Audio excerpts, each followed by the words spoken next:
Thank you for taking the time to talk to me, Tyler. I had the pleasure of speaking with you last season, and I don't know how the hell you guys do this, but I think this season is better than the last season. So, kudos to you guys again. Yeah. Uh, Thank you. I appreciate that. We, at times aren't sure either. yeah. It's just I was rewatching episodes all week, and I was just like, oh, just the rhythms are great. I don't know, the editing, the way it's everything is so paced. It was like, damn, this Mhm. monster would just get better and better. Um, so in episode one, we are greeted with Janine in the car, and she's talking about what she's looking forward to this year. And it made me think about what all the teachers are looking forward to. I mean, in one of the first times that we see Gregory, he's really embracing being a full-time teacher. He seems really excited. I guess I just wanted to know from you in a general sense what Gregory is looking forward to this time around.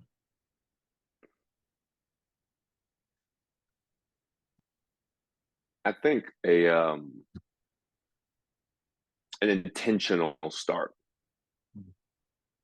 I feel like the start of season one um, was very unintentional for him. We find him, probably the day he got the call to sub in. And then he kind Yeah. of just gets taken along this ride.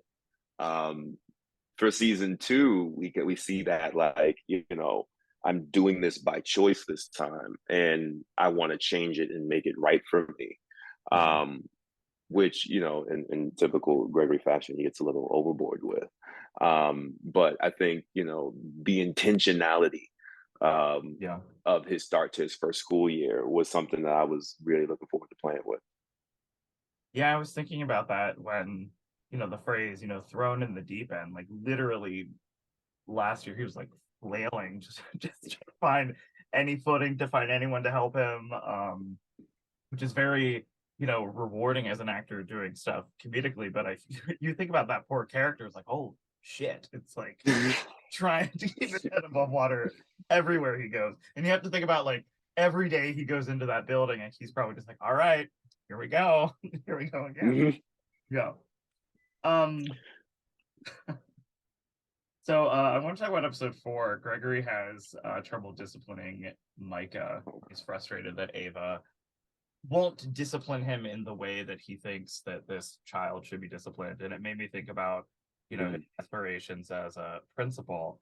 And I was wondering if you had an idea of what Gregory, I don't want to say just assumed would happen if that child goes to Ava's office, but I mean, how do you think maybe Gregory would discipline that child as a principal, and how maybe that episode gave him perspective? I think he anticipated, I think, at the very least, a stern talking to. You know what I mean? Yeah, Like, not a somebody toy. to kind of, No. not a toy or a lollipop. Right. Um, I think he, because of his relationship with his father and him having a military background, I think a lot of Mhm. his understandings of how to progress somebody is through discipline or punishment in some way. So I think that's what he was looking for, was somebody to enact some sense of restriction or a negative consequence to what the kid was doing. I don't think he had ever actually considered positive reinforcement of changed behavior as a Mhm. possibility. He may not have even experienced that before. Um, Mm. Now I feel like his perspective would be a bit different. Um, but he was absolutely anticipating some kind of military style rebuke of the behavior. When I went back to rewatch it, because I remember that the incidents of that episode happening, but then Mm-hmm. this cute little kid, like I can Mm-hmm. imagine, like maybe what a talking to that maybe like Orlando Jones would give to that child, and somebody would call somebody if that would happen, just because. Yeah. Um, Sort of going along with the positive reinforcement and speaking of his father, I think it wasn't startling, but it was seeing Gregory go back to that rigidity whenever his father pops up, and I was glad to see Orlando Jones um, in season 2. And I was curious, maybe just speaking of positive reinforcement, do you think maybe Gregory would try to uh, include a little bit of that positive reinforcement with any other interaction with his father from here on out? I think he would love to. It's just, that's easier said than done. Breaking Yeah, breaking, dynamics that you have, particularly with your parents for long periods of time. decades long. Right. It's not the easiest thing in the world. And Right. hopefully as we keep going, we can see him try to implement some of those things into his Mhm. family life, particularly in our generation, that finding new ways to interact with our parents of a different time is not always the easiest thing in the world to do. That's true. Yeah, I don't know, that episode made me think about, interacting with my parents. And I feel like my parents were, I remember their very specific disciplining Hmm. styles. And I feel like, if I, as an adult, would try to go back and not correct it, but sort of question it in a different way, I don't know what would happen. And my father and my mother were not nearly as strict as Gregory's father. So I feel like if I would have an uphill battle, I can't imagine like Gregory. Oh yeah, it'd be it because then I think what it pushes up against is whether or not their parenting style worked or not, and Mm-hmm. it doesn't have to push against that. And I think that's also what Gregory's kind of dealing with is he considers himself well adjusted, possibly more well adjusted than he actually is. So sitting there saying his parenting style didn't work, we saw it in that episode. Yeah. Um, about how he would be disciplined for just showing a zest for life, and he thinks that worked out. Mm-hmm. He has to address first that maybe everything didn't go as well as he thought within himself before he can have that conversation with his father. Mm-hmm. Just hearing you say the phrase, I think it's episode, like it's early on where you say something like, "If I would have shown a zest for life, I would have gotten that." For some reason, just the phrase "zest for life" coming out of Gregory's mouth even feels like a defying phrase to even say to his father. I don't know. Just made me laugh. Um, I really loved the development between Gregory and Jacob this season. I feel like Gregory is really receptive. He's really receptive this year and like listening and trying new things. I think that's what's really great about his sort of open attitude this year.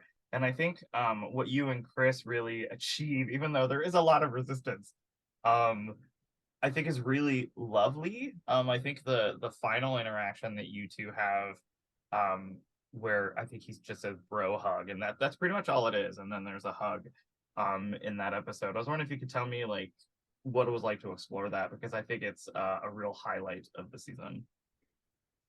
I think one of the more brilliant things the writers and Quinta did this season was anticipate that everybody would be so looking forward to the will they won't they that is Gregory and Janine that they slipped Mm-hmm. in a will they won't they between Gregory and Jacob. And I thought that was really brilliant that the episode that y'all thought would be the culmination of the two of them is actually two people finding common ground as friends Yeah. and finding, comfort within each other. I thought that was just brilliantly done. That's what, when I look back at season 2, um, after we had shot the finale, I looked at it and it was like, that's what we're building to here. What we're building to is his friendship with Jacob. And that was one of the, I think for season 1, that's so much anti to play. It Yeah. was good to finally play with somebody Mm-hmm. that wasn't, considered an opposition. Chris Perfetti is one of, I think, the greatest actors on television right now. Any chance I get to have with him in a scene is primed for me. It's just like Mm-hmm. it's so fluid and easy, and he gives such great choices that give me something to respond to. So for me, that's like one of the big triumphs of season 2 Oh was yeah. their friendship blossoming and then having these moments at the end where they really kind of confide and have each other's back. um that's one of the things I'm most proud of for season 2. Yeah, because just Jacob as a character, because he is so eager, because Hmm. he is probably the most willing to do anything out of anybody, um, Right. no matter what the scenario. I think that allows Chris to really sort of just throw back every single thing. So there's some even even like the part of the beginning, speaking of the discipline episode where Gregory realizes that the advice that Jacob gave him wasn't necessarily clear. He was like, "Well, I thought sending them to the Hmm. principal's office was the solution." No, no, no. You just have to gain control of the room. That's a nice little payoff there.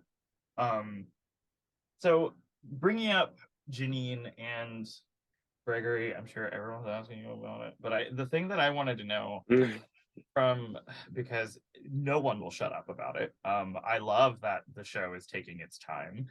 I think Hmm. so many shows rush into things like that, and they're like, we don't know what the hell to do anymore. And the writing here is smarter and a lot more character driven. But the thing that I wanted to ask about is there's all the interactions, whether it's the holiday hookah episode and you tell her, you say the word beautiful, or it's the kiss, or it is the discussion at the end. The energy feels so like slowed down in such a great way. Like there's patience to it. And even though the scenes when I went back, like they're brief, they're short, but they felt like it's like a deep breath, if that makes Hmm. sort of way sense. I guess I just wanted to know from you how it sort of felt to really explore that energy through the whole course of the season, because we, really get it like beginning, middle, and end throughout season two. Until you mentioned that just now, I didn't realize that those three scenes were like our longest days on set. We Really? Oh, shot wow. them slow. We Mm, shot them really slowly, and we had takes that lasted really long periods of time so that we weren't rushing moments. Um, because given the nature of how we shoot, we move pretty quickly. Um, but those days were long. I remember that those were like, especially the last one. I think we shot that last conversation scene for 3 hours straight, wow. and we shot it a bunch of different ways. And it wasn't a matter of like camera setups because they're Mhm. just pretty much locked in cross coverage. And we just tried to find it. Same thing with the kiss. Um, Mhm. Same thing with the night at the club. I think intentionally we're trying to slow those down because obviously we have, I think, what, 21 minutes and 40 seconds, something like that in an episode. Yeah. So they're going to have to cut things up for the edit. But if the intention of the scene and when we actually shoot it is slower, then hopefully it can articulate in the edit, and it seems to have worked. But those are scenes that each one of those scenes was also shot by Randall Einhorn. We probably shouldn't ignore that either. We probably shouldn't ignore the fact that Randall shot each of those, and there's just a very specific touch that he has Mhm. with these intimate Janine and Gregory moments, the lenses that he shoots on, the distances, Mm. the depths. Randall specifically is doing something here. So that's a part of it, but I do feel like we approach those scenes differently than we approach the other ones, and that's why they feel different. Yeah, because I was just even thinking about like atmosphere, not to like dive really deep into it, but it was sort of just like the first one, you folks don't really talk until after like the physical intimacy is established. The second time, Mm-hmm. you know what's going to happen. Something about like being in that area is very palpable. And then the final one is so much more of a confrontation of each other's feelings that yeah, it's something about atmosphere in all three of those that I think really lends itself to slowing it down. And I don't know, the characters acknowledging where they are is I think very important to those scenes really working. Um, okay. I think that's a really big Mm, Randall thing, um, okay. because he knows the genre so well, Yeah. but you can feel it. The energy in the room changes when we do one of those scenes and the way he Uh, approaches it. That's a great Randall Einhorn question. I make sure to ask him. Yeah. Yeah. Um, And I have to say, just a sidebar, this isn't really a comment or a question, but more of a comment. Like one of the final things that Quinta says is, I'm not ready for him. And we get to see Gregory after that. And I was wondering, I was like, is he gonna say the same thing? Does he feel the same thing or think the same thing if he's not ready for her? Or maybe he is ready and he just wants to dive right in. I don't know. I don't know, something that I kept thinking about after I finished season 2. I guess one silly question to let you go, going back to Gregory and Jacob, what do you think it will take for Gregory to accept an invitation to Jacob's living single rewatch parties?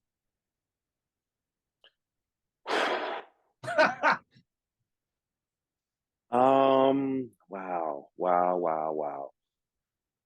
I honestly think he's in a place to give it a try right now. I think he's gonna stay for half of an episode and then Okay. leave. So it feels like the real question is, what would it take for him to Stay. at one of them? Um,